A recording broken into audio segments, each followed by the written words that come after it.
Ideal Protein is a doctor-designed, coach-led ketogenic weight loss protocol that uses food as medicine to empower you to lose weight and live your healthiest life. And welcome back to the Livingston Parish News Weekly Show, a podcast brought to you by the Livingston Parish News. It has been a minute, thanks to COVID and all sorts of other things. If you watched our group therapy show yesterday, you will notice that we are back in the booth, and we're happy to do so. And, of course, we had to lead it off with one of our most regular guests, the mayor of Denham Springs. Good afternoon, sir. Thanks for being here. If you'll introduce yourself. I'm Gerard, Landry, the mayor of Denham Springs. Glad to be back. Glad everybody's COVID-free for the moment. Yes. Let's hope it stays that way, right? Yeah, let's hope. Mm-hmm. As I was discussing with David Gray and Rob DeArmond, I guess it would have been this morning when we're recording, or yesterday, for those of you who watched it yesterday. Our office went through it. I know your office had problems with it. All sorts of people have had trouble with this newest variant. Very, very, very transmissible. So today we're talking about two things. First and foremost, we have a new business owner / new landowner here in Denham Springs. It was a controversial process at first, but I know that we're talking about the land, the old Angel Concrete. Correct. Fred Banks Housing Authority moved away from that. Mr. John Madden, who we will discuss today briefly as we start the show, bought the land for a laydown yard. He's a construction guy. Out of Minden, Louisiana, has a satellite office in Longview, Texas. So he kind of, through you, and I believe through the paper, wanted to reach out to the community and say, hi, this is what's going to be going on. So why don't you walk us through that? Sure. Mr. Madden came and introduced himself several months ago when he wanted to purchase the property. He was trying to do his due diligence and find out what it is. How was it, was there anything that he needed to be concerned about? And the biggest thing that we talked about was the former owners. There were some issues with running a concrete plant at night, not observing the 7 p.m. to 7 a.m. quiet time.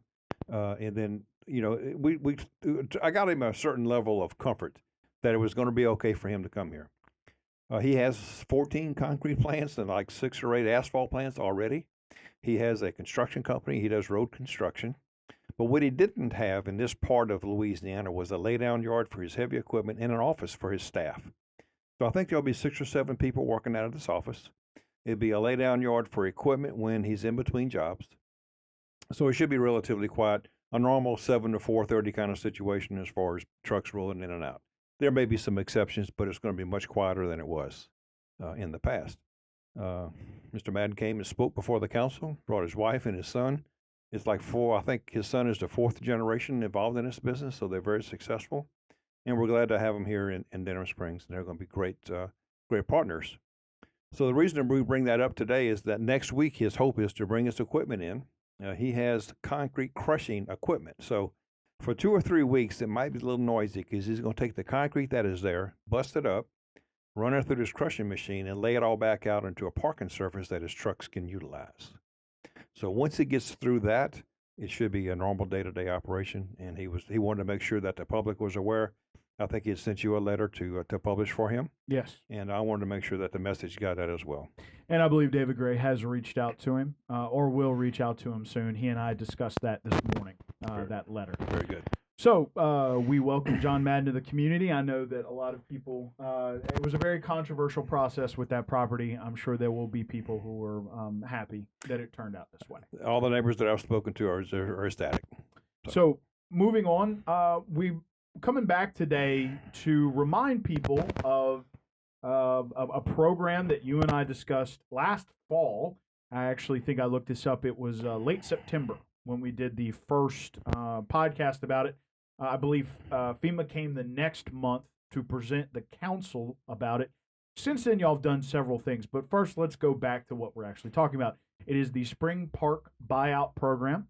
They are looking to acquire properties that are repetitive flood, or at least that are in this area that they have targeted, which contains a lot of properties that are high risk for current disasters, future disasters, whatever you want to call it, usually flooding.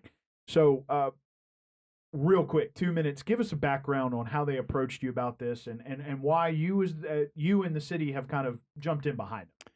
Well, it's all through the Louisiana Watershed Initiative, which is $1.2 billion that was given to the state.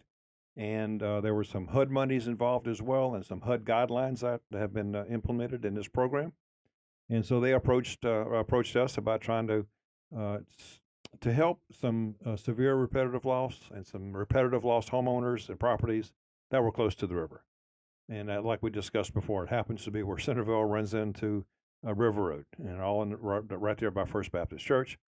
So when we met with them, we also told them that we also had a plan. That we had our Denham Strong initiative 4.5 years ago now, and that in that plan was a park setting, bicycle pedestrian plans, whatever, for that area. And when they discovered that we do actually have a plan for that property, if it's bought out, they were very, very excited, and they upped the amount of money that they have allocated for this project. It's up to about $10 million now. And so that's pretty much where we stand. And y'all are continuing to do outreach because you sort of call this I believe it was described as a managed retreat, which means they are trying to, and please correct me if I'm wrong, they are offering 100% of appraised value for these homes because they are trying to get folks to move into non-flood zones. When you talk about managed retreat, yes, if somebody gets hurt bad enough during a disaster, they may just pick up their stuff and leave and walk away from it, right? At least with a managed retreat, it's an opportunity to take some funds that the government is willing to give you. And this is not the first time they've ever done this. They just got through doing it at Lake Charles. And they've done it all over the country in different areas. So now it's our turn because of the flooding that we've had here. So now with the managed retreat, somebody that's living in that area who's maybe sick and tired of every time water comes, every time it rains, or every time the river rises, they have to worry about is their house going to flood? If it's not going to flood, can I get out because the driveway or the road's going to be underwater? And so there's a value to not having to worry about that. And unfortunately, typically what happens is the value of the property decreases when it's a habitual flood area. The value of the property could decrease because of the increased cost of flood insurance.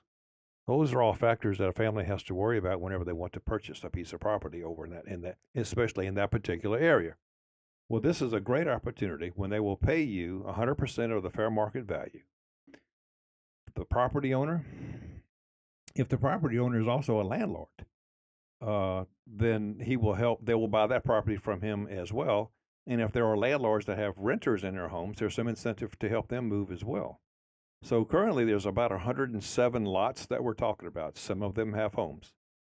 Some of them are just empty lots because they've been flooded over the decades and the houses have finally just gone away. Some of them just recently were purchased by the city. We just bought one for $28,000, which is really just a blighted house just last year.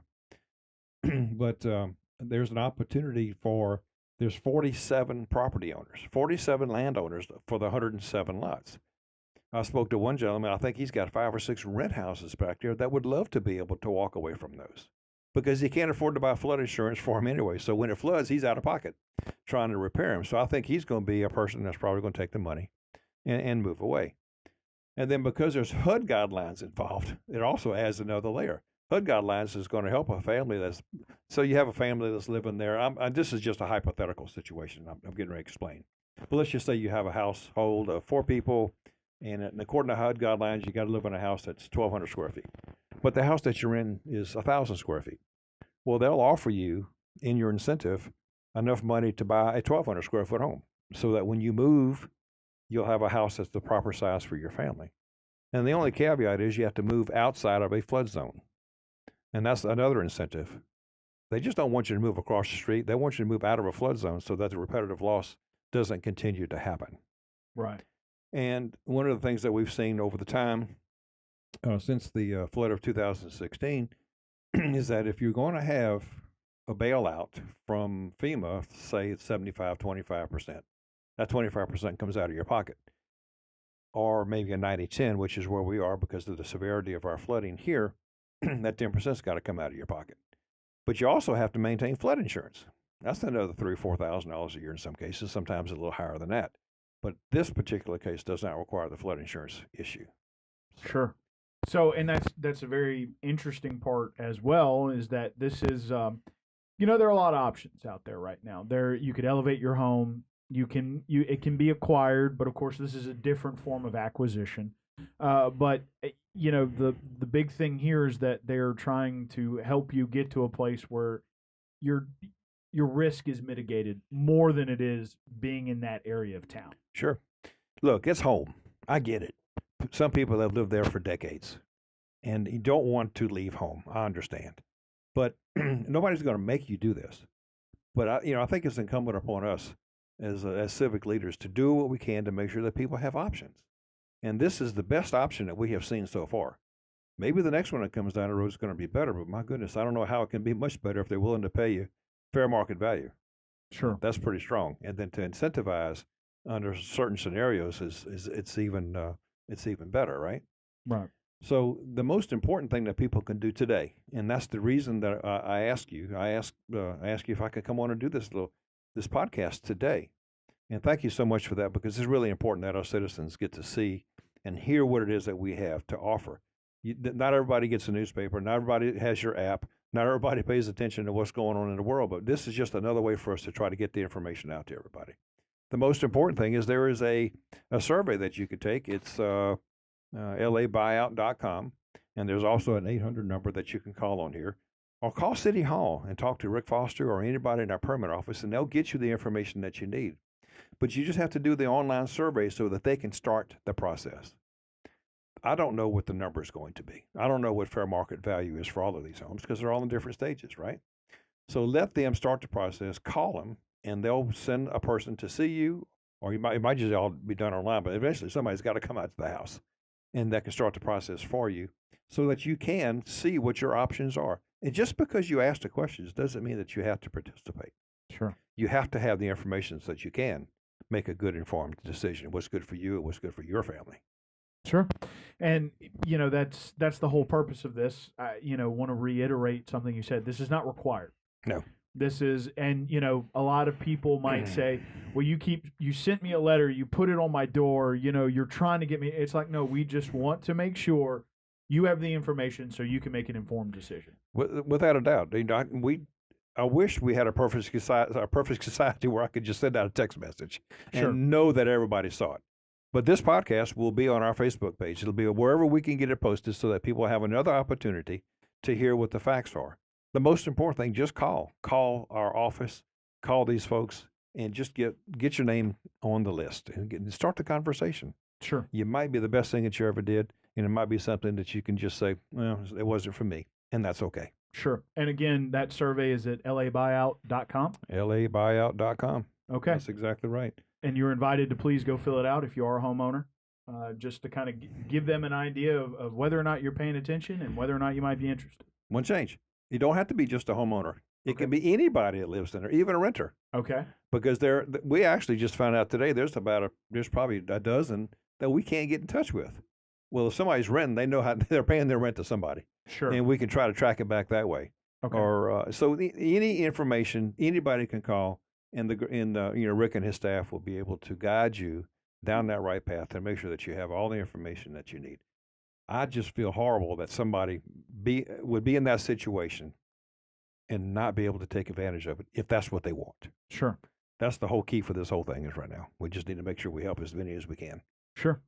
So, again, labuyout.com. If you know someone in that area who you think might be interested, but maybe they just don't stay connected, they get up, they go to work, they come home, but they've talked to you, they might want to get out. Please try to get the information to them. So let's don't forget that what's the boundaries? It's River Road and Tabernacle on one end, which is Spring Park, and Bowman on the other side, which is the animal shelter. And that whole block that goes back to the river, all those houses in between, it's 107 lots. When you say it like that, it's like, wow, you don't realize how many lots are back there. Oh, yeah. But it's quite a bit. So, again, that's Tabernacle to Bowman, basically to the railroad track. Yeah, that's right. With the eastern boundary of River Road. And look, for a federal program, they hope to get applications done in December and January. Well, guess what? Here it is in January. They're right on target, right? They hope they have closes starting in March through October, and they hope to have the whole program done by June of 2023. In federal timeline, this is lightning fast, right? Yeah. It is. It's lightning fast. Quick is probably not a good descriptor. Right. And so then there's phase 1, 2, and 3. So sure. phase 1 is what they're in right now. But if you're in phase 2 or 3, don't worry about it. Just get the application filled out so that you're in line. Sure. And you can find out what's going on more as we go through this whole process. Cool. So again, want to remind folks, this is the Spring Park Buyout Program. Please remember labuyout.com if you want to fill out a survey. It might help them get in touch with your landlord if you are a renter in that area. Again, that is from Tabernacle Street. Oof, tried to get that out too quick. Yeah. On the north side, and Bowman, or roughly the railroad tracks on the south side, with the River Road as the eastern boundary. And also want to remind folks that Mr. John Madden has purchased that property that was the old Angel Concrete. He will be cleaning it up over the next few weeks to make room for his laydown yard. But once that's done, it should be a relatively quiet affair. Without a doubt. Again, it's good to be back. Appreciate you we had the group meeting yesterday, but appreciate you kicking this off today for our solo interview. So please, anything else you'd like to say? Otherwise, you can introduce yourself. Just thank you so much for there's not enough opportunities for us to be able to get out and spread the good news, or bad news sometimes. But the good news is really important that we get that out as well. So thank you for all your efforts. I'm Gerard Landry, the mayor of Denham Springs. And again, my name is McHugh David, publisher and editor of the news, and we appreciate you taking the time to come get the word out, whether sometimes it's good, sometimes it's bad, sometimes it just is. Yes. So, and please remember the news is on Facebook, Twitter, LinkedIn, Instagram, and YouTube. We are once a week in print on Thursdays at $7 a month to get that in your mailbox.